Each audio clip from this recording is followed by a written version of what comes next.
All right, guys, we're going to finish. We're going to wrap up that Hornet segment. We're going to move to our culture segment. Kyle Korver of the Utah Jazz wrote a fantastic piece in the Players Tribune about privilege. What's your thoughts on it, Jamal? The piece itself was random, and it kind of came out of the blue, and I don't know what exactly inspired it, but I actually don't care. Like, it was needed. Not just that. No, I'm not saying I don't care about the piece. I don't care the reason for it. That's what let me be clear about that.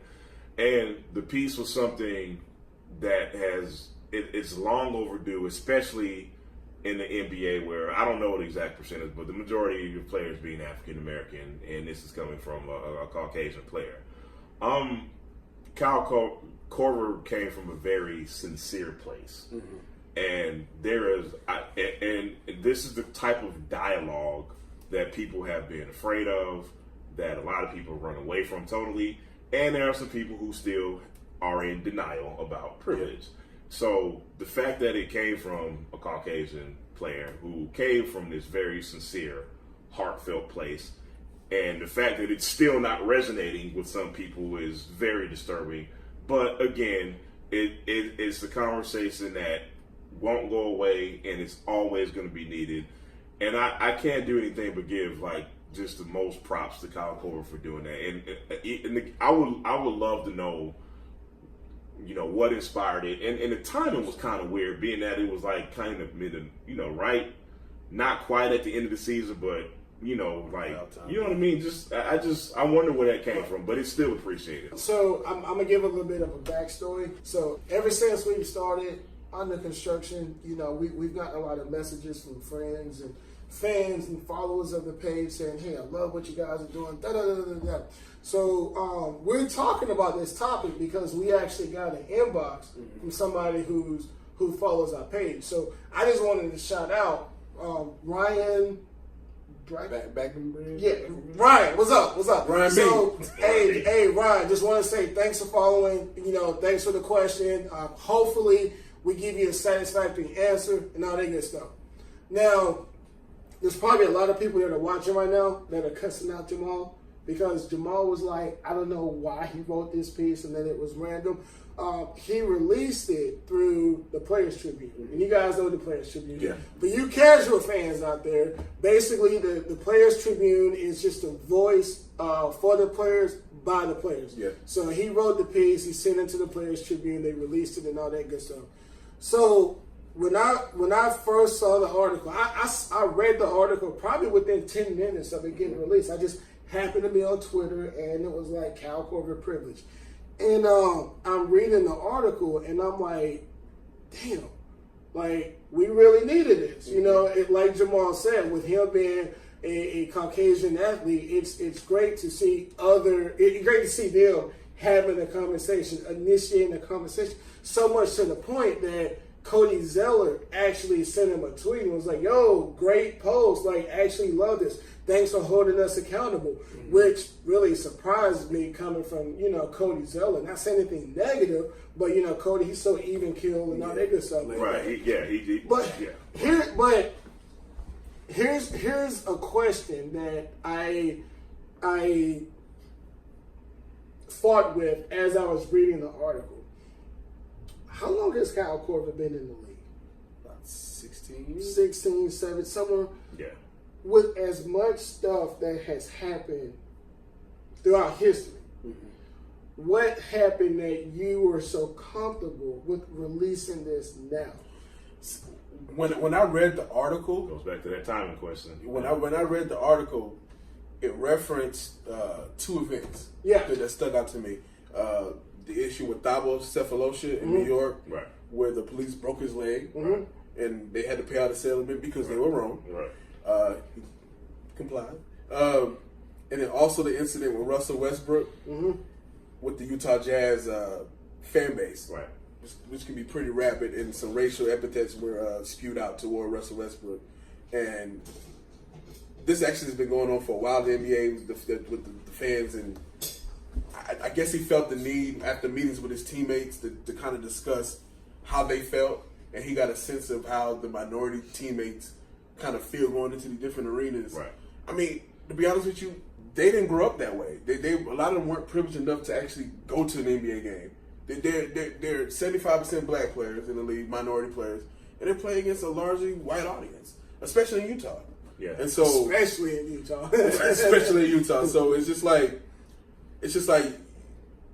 one thing that stuck out with me with what Korver said is, I'm white, I can blend in, and I don't have to really say anything. Right. But he was like, I'm wrong because I don't check the behavior. Yeah. Right. So how do you feel? Yeah.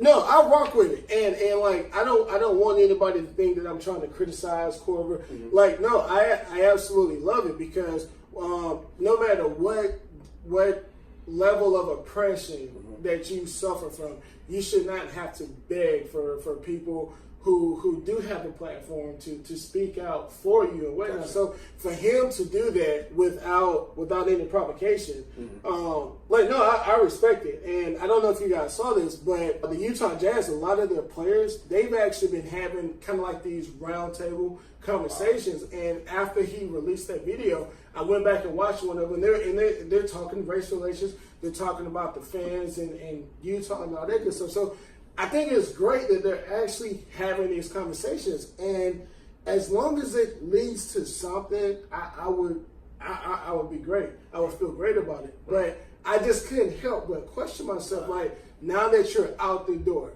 now that you have established yourself as a player, you've cemented your name in the NBA history books.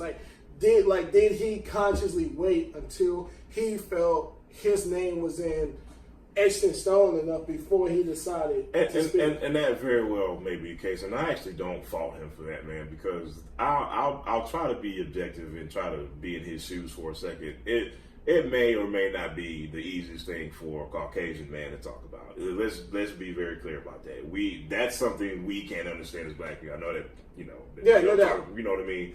So I don't really fault him for saying, all right, this is the time now. This is why I feel comfortable with saying this now. I'm glad it's out now, and I'm glad the conversation has at least started. I am still disappointed. There are still people out there that's like, it's a myth and it doesn't exist. Yeah, I agree.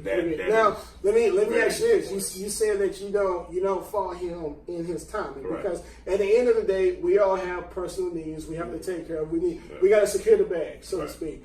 So with that being said, how do you feel about Jordan never being vocal throughout his career? And even though we all know that Jordan does a lot of work, he still doesn't speak out, because with him being a businessman, he has to watch his work. So, do you kind of use that same narrative with Jordan? See, this ties back into Korver.